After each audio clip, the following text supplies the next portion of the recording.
Packers fans, stay up to date on all of your Packers news this season via our newsletter. You can sign up for the PackersNews.com and more Journal Sentinel newsletters by clicking on the link in the brief field of this video.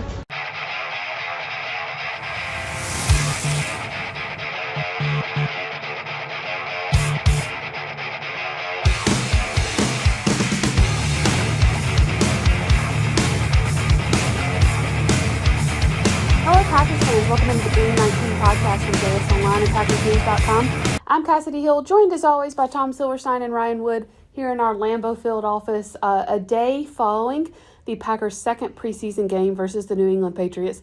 Guys, a game that was suspended early. We'll kind of get into that a little bit. And then we just also met with Matt LaFleur, who spoke for 30 minutes and did what he calls a little soapboxing. He definitely got on his soapbox about some things. Nothing serious. I think he was just having fun. A lot to talk about after 2 weeks of preseason games, though. Only one left. First, let's just address the way the game ended last night.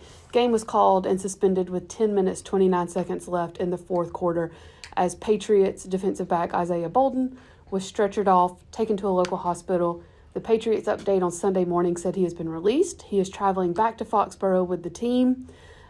Their joint practices with the Tennessee Titans were canceled for the week. Spoon, you've covered a lot of football. Have you seen a game suspended with over 10 minutes left?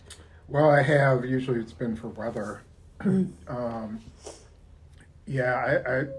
think that's probably the first, well, it's definitely the first time an injury has ended a game. It was unfortunate, and, it sort of shows the NFL can do all at once to outlaw, lowering the helmet and, all the different rules about spearing, but it can't stop two guys from colliding. Mm-hmm. And there was nothing malicious about the play whatsoever. It's two Patriots players colliding as they made a tackle, and it's the violence of the sport. That's what the guys sign up for. It's a shame that it happens. The guy and his family are very lucky that, as far as we know, the reports have been good. And definitely wishing and praying for all the best for Isaiah Bolden.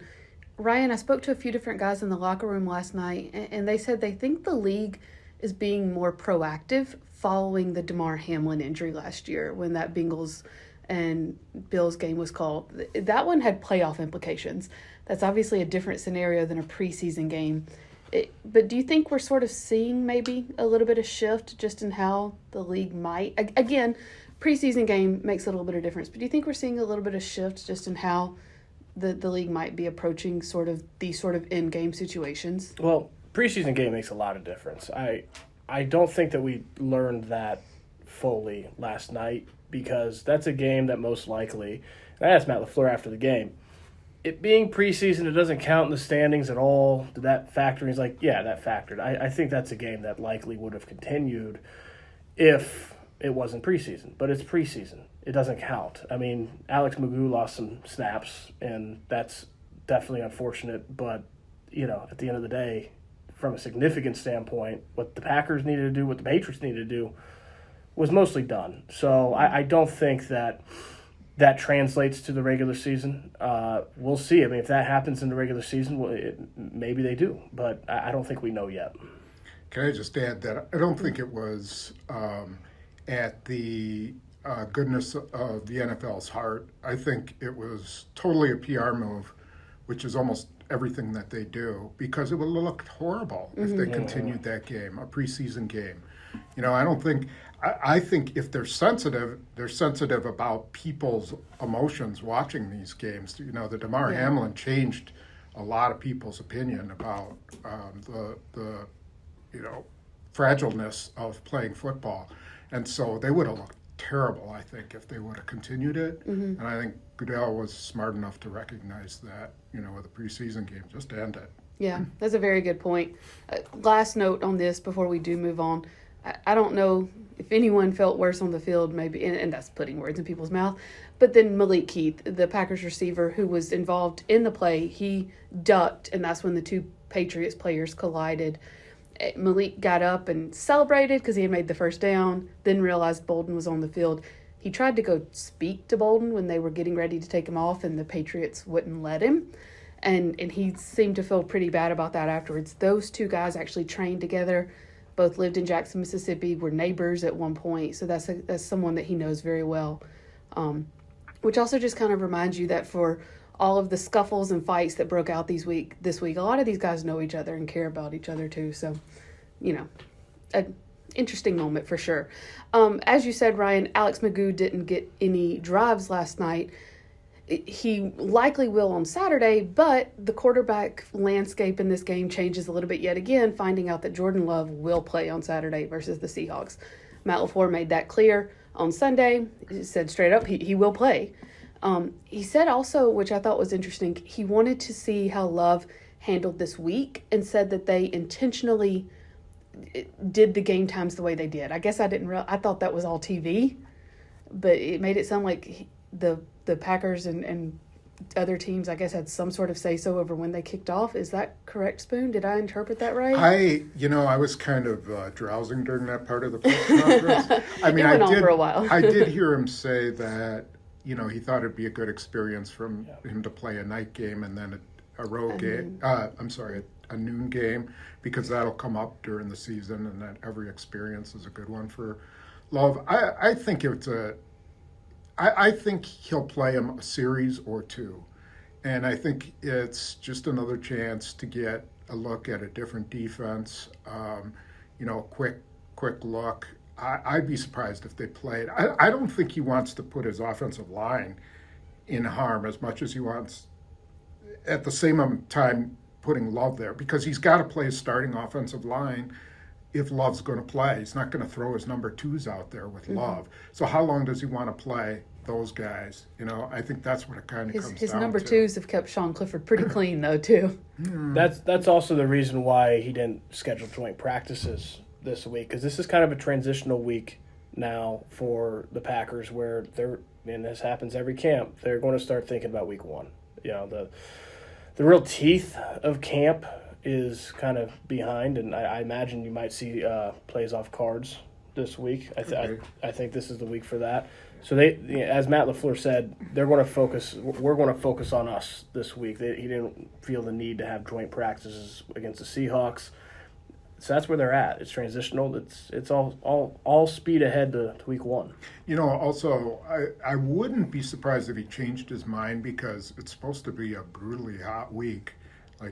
It's supposed to be in the 90s Tuesday, Wednesday, Thursday, or Wednesday, Thursday, Friday, whatever it is. I did not know that. Tuesday, Wednesday, Thursday. And so, by the end of the week, his guys could be just kind of shot, and maybe he doesn't want to risk something. So we'll see how that goes. That'll be something to watch. He was more definitive today, saying Jordan Love was going to play, than he was last night. He basically said last night that he's going to play, but he said, I reserve the right to change my mind, which kind of had me thinking he might get out of, emotions are still fresh, especially last night.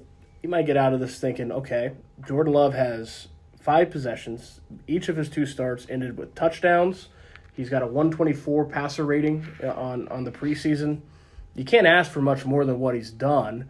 Maybe we'll just play it safe with him and, to your point, the starting offense, and get ready for week one. But he was pretty definitive today. I thought that was interesting. The other thing, not to prolong this, but we all remember a couple of times under his leadership, they've come out in week one and just dropped an egg, That's a great point. And I think that's probably in the back of his mind too. Like, okay, well, I don't, at least on those occasions, he had Aaron Rodgers who could, do the offense in his sleep. But, Jordan Love, this is a progression to try to get to week one. So that could be part of it too. And this is a winnable week one game for them too. It's not like they've got the Kansas City Chiefs week one. This is a game that, one, for Jordan Love's confidence, you want him to start well. And two, he has a chance to start well. Like, they could go down to Chicago and win this game. Make a statement in the NFC North. They need to do that in week one. Yeah, especially opening with a divisional opponent. You mentioned not wanting to send him out there with the second offensive line. Let's talk about the offensive line for a second. Matt LaFleur was asked again today about, starting 5, how is it going to shake out? And and said that he thinks that Josh Myers has done a lot over the past couple of weeks to progress, which is what they wanted him to do. Other than David Bakhtiari, who sat out last night, that starting offensive line looked to me like what it will be week one. How much are you weighing Zach Tom possibly at center versus being a really, really good tackle? Like, if you have someone who's a really, really good tackle, I hate to word it like this, but do you waste him at center? Yeah, I think he's the starting right tackle. I think that's already determined. LaFleur would not bite on that when I asked him about it. I mean, I thought today he would just say, okay, yeah, he's the right tackle. He's played so well. Welcome to my world a week ago. I asked him the same thing, didn't bite. Yeah, and, the fact that Rasheed Walker played pretty well at left tackle and Yosh Nijman is kind of fading big time, there's no real reason to move him to center. I mean, Myers will be good enough, even if he's not great, but Tom is going to be the best right tackle they can put out there. I don't think that's even in question, is it? Is there anybody they could put out there that's better than him? I've been saying And it all camp. You can get by with good enough at center. You can't get by with good enough at tackle. Correct. Is that fair to say? Correct, yes. I think that's true. And, their guard play has been pretty good. And I saw a lot of really good double-team blocks in the run game. And New England's front, they're not like all-stars like Philadelphia, but they're pretty tough. They're pretty hard-nosed. And they got some nice push in the run game. So I think we're seeing their starting lineup right now. Let's flip to the other side of the front. Kingsley Enagbare had 2 sacks last night versus the Patriots. A little bit of caveat there. He didn't get that sack on Trent Brown. He didn't get that sack. It's not like he's facing the power beaters on those 2 plays.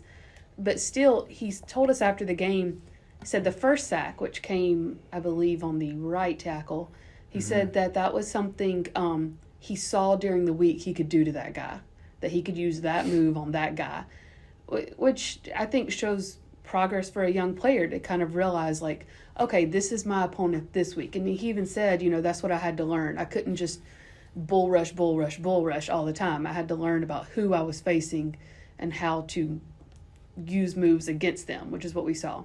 Because it was 2 different moves for both sacks. Mm-hmm. And that being said, with his advancement, I mean, is he pretty much solidified himself as outside linebacker number 3 behind Smith and Gary?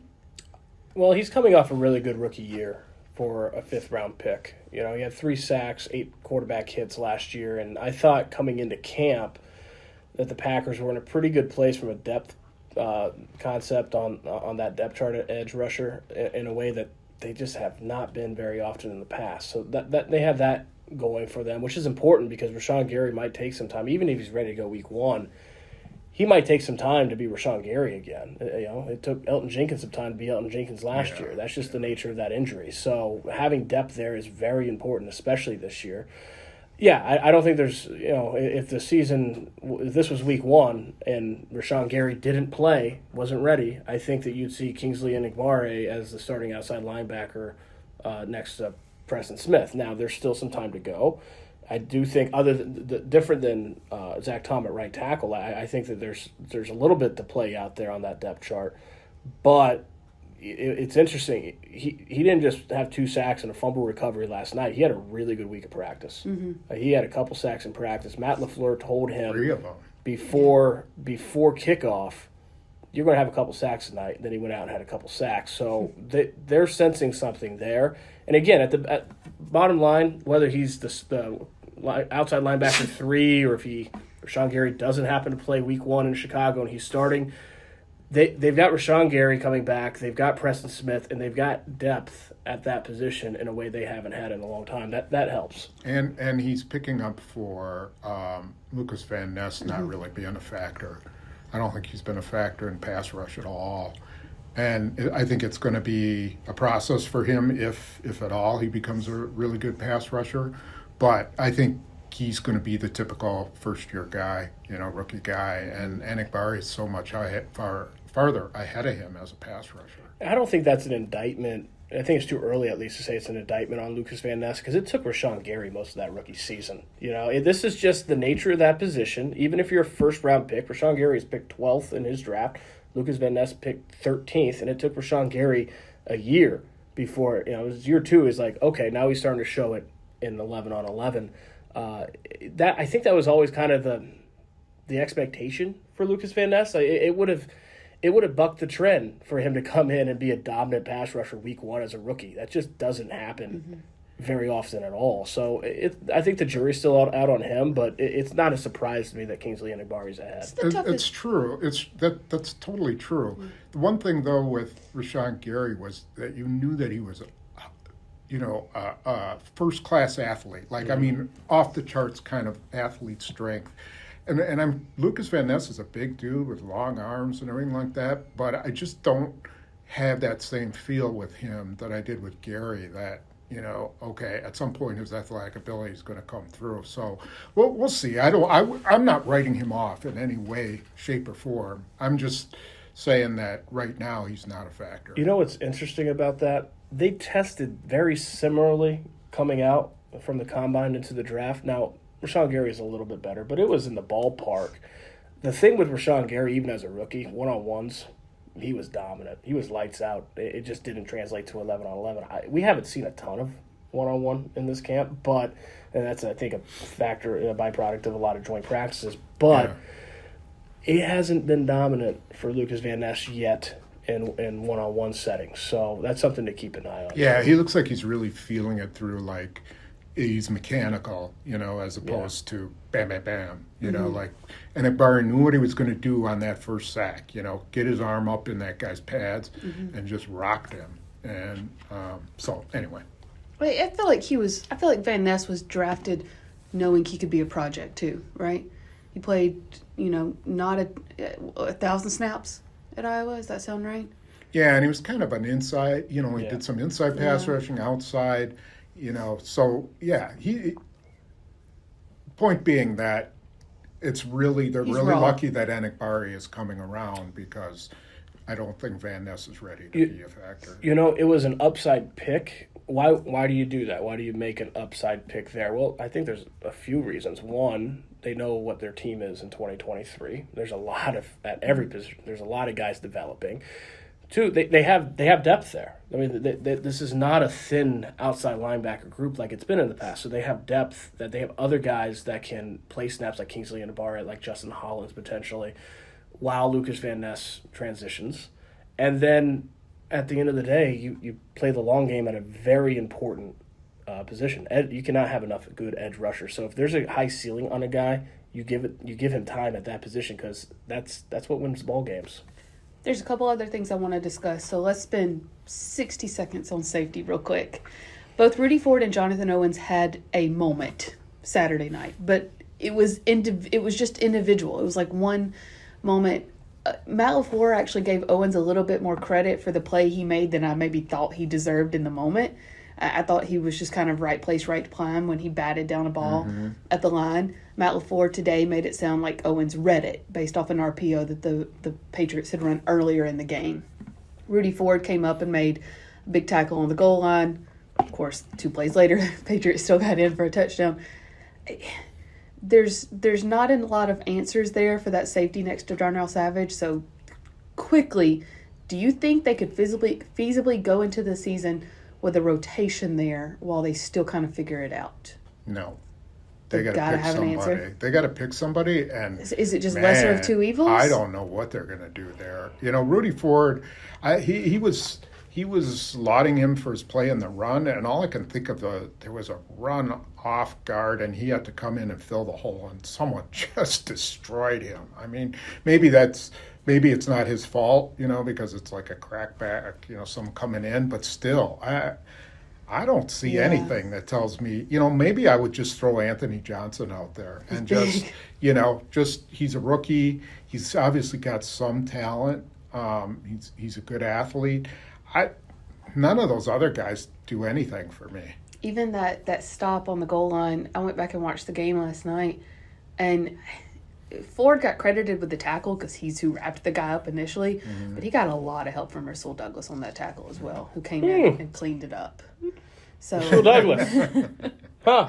I'm not trying to get in a big debate here, but I'm just saying that I'm with you, Spoon. I haven't seen much at all from the safeties that they continue to trot out like a revolving door, and I'm not convinced that at some point this season they're not going to have to go with that idea. I don't, you know what, this whole thing with Douglas is reminiscent of what happened with Micah Hyde.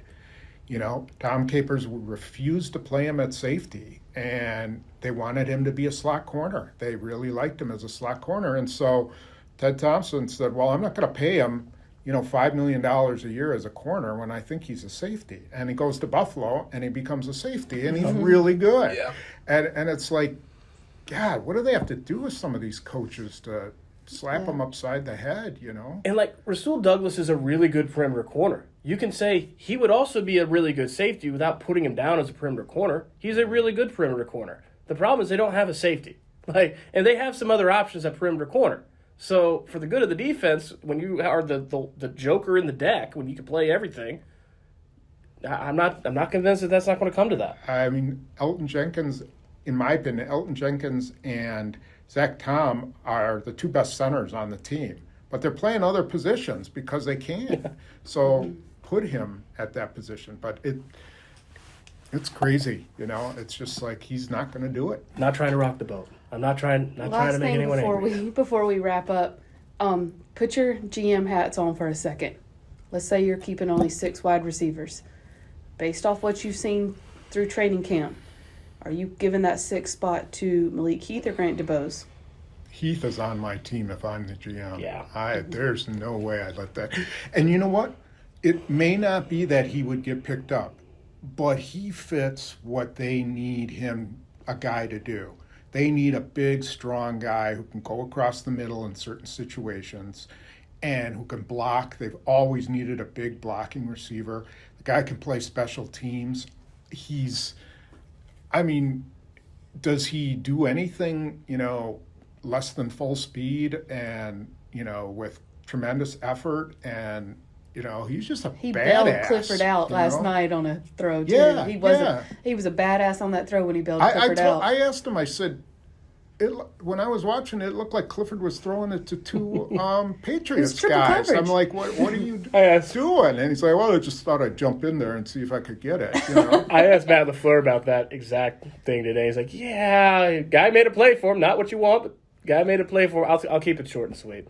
I think that the chances of Malik Heath being on the roster are higher than him being released, or less than them keeping 7 receivers. I think that maybe they go 7 receivers. They've done it before.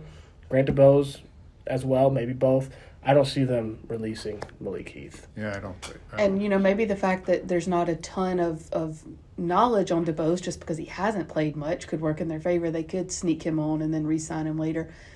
And I don't mean to sound insensitive saying this, but you could see 7 receivers just because they did lose Tyler Davis. Maybe they don't fill that spot on the roster with another tight end. Maybe they make up for it in a receiver. So we will find out in a week and 2 days on August 29th. Nothing would surprise me. Yeah. We do have a full week of practice here in Green Bay. It's going to be what Matt LaFleur called more like a normal game week. This Sunday is sort of we're recording this on Sunday. That's sort of their game week Monday. And then they will have tomorrow off and then practice Tuesday, Wednesday, Thursday. Have Friday off. Kickoff at noon on Saturday. And as Matt LaFleur said, Jordan Love will play. And so we will be back here to cover it for you all. We will be here all week. We will have blogs going through practice as well and full coverage for you. Guys, thanks so much. This may have been the quickest podcast we've ever done. Look at us. We're going to wrap it up there. This has been the Green 19 podcast from DaysOnline and PackersNews.com.